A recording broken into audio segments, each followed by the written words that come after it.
नु तिमी यहाँ एकैछिन बस्दै गर म बाहिरको मौसम बुझेर आउँछु मोबाइलमा 34 डिग्री देखाएको छ है 34 डिग्री देखाएको छ वेदरमा म बाहिर हेरेर आउँछु कतिको गर्मी छ यदि तिमीले थेक्न सक्ने रहेछौ भने जाम्ला नत्र भने कोठैभित्र बसम है आज हस् ठिकै जस्तो रहेछ पनि बल्ल निस्किउँला के घुम्न न त तिमीलाई गाह्रो हुन्छ नि त नि तिमीलाई कस्तो गर्मी हुन्छ है हुन्छ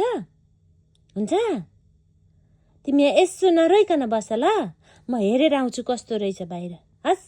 ल बगर ल है हस् भन्देऊ हस् भन्देऊ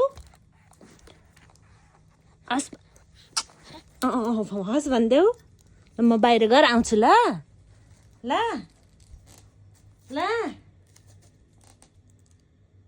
नरौ हस् म हेरेर आइहाल्छु